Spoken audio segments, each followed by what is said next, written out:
So continuing in the series on DPO responsibilities, today we are going to talk about the policies, processes, and employee data rights that a DPO should take care of while working for the organization. Of course, we need policies for everything. Welcome to my YouTube channel where you daily see new content on data privacy. And as I said, let's talk about the policies, the processes, and the rights of the employees with respect to the within the workplace. So, why policies? Very standard thing again. I mean, you need it for everything. It becomes more important for privacy because the loss or the damage caused by breach could be heavy, not only in terms of the penalties but also in terms of the impact to the person whose data would get misused due to the breach, right? So for anything that you explain to anyone, a verbal understanding is always good. I've understood everything, I'll follow it, I'll do it, no issues, I understand, right? You need to redesign the process for smooth implementation. But if they are not really well documented, then what would happen? Everyone understands everything, and many people would tell you back that I didn't knew that you have redesigned some of this, right? So it is very important, especially when you are redesigning them, keeping privacy in mind, that people are re-educated, and it is not left to verbal understanding being very good. Documented policies help in many ways. For example, they demonstrate the commitment of everyone, the organization as to what are they following, and the individuals, the data principals, employees in this case, as to what are they expected to follow and what is it that they are expecting from the organization. Documented policies always act as a reference point, especially if there's a dispute. Anyone can say, okay, let's sit on the table with the policy and see who went wrong, and let's work on to resolve it. But if there's no policy, then I understood this and you understood that, right? And you are in a debate forever.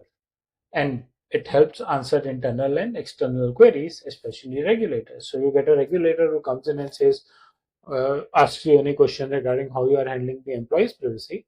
You can show him the document. This is my policy. And then if he really wants to do an assessment, he can map it with your processes to see whether it is the same or not.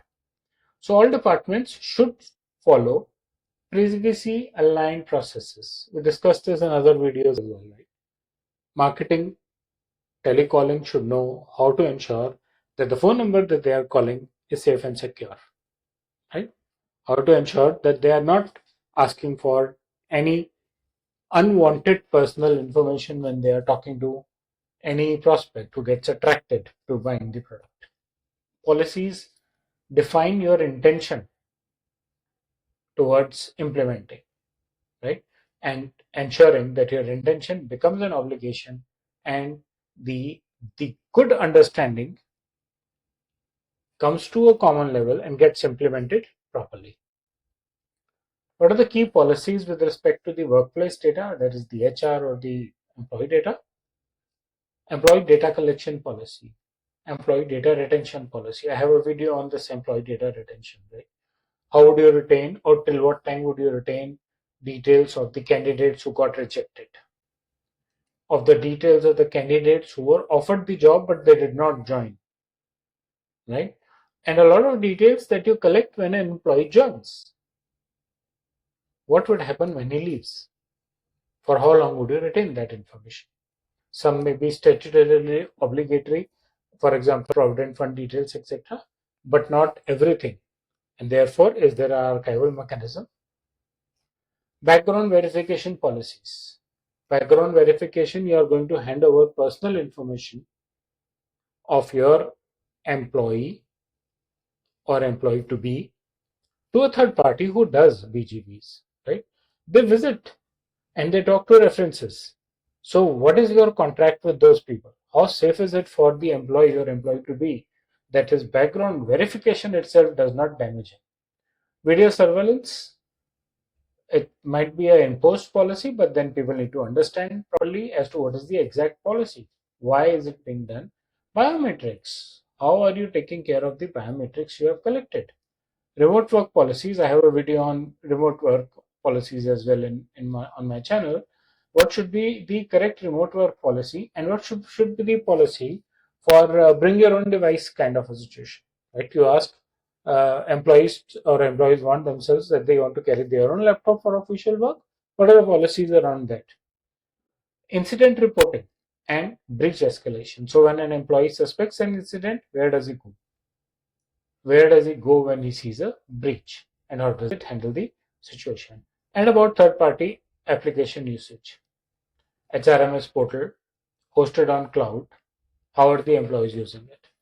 How safe should they feel with respect to their information? Because they are uploading their personal information to continue their employment, but on a third party external storage and application. DPOs should ensure that these are all aligned with applicable laws. Right? Provident fund law would be there, labor laws would be there. So they have to ensure that they are aligned there. Then you enable employee data rights. Employee data rights are the same as the privacy rights that we talk of in general. Right to access, right to correction, right to erasure, right to withdraw consent, wherever applicable. In case of employees, we have to mention wherever applicable, because there are some things that have to be auto consented because of other applicable laws with respect to employees. So there has to be a smooth mechanism to define and to access these rights, and timeline defined for it. DPO should ensure that the user rights are fulfilled. Operationalize these policies into processes. DPOs work with the other departments, typically IT, HR, and admin, to see how they can actually get these implemented, redefine or redesign the workflows, enable HR systems to handle user rights, build a ticketing system if required, or at least a help desk where the employees can go and raise their privacy concerns. It can be a mini incident management scene also, not exactly breach, but at least incident. And then, of course, DPO should conduct regular privacy audits to ensure that whatever processes they have created are being followed. Review these processes regularly, review the policies regularly. Why I'm stressing on that is PF law may change, TDS percentage may change. That would change your payroll systems, that would change your banking systems, that would change the pay slip generation systems.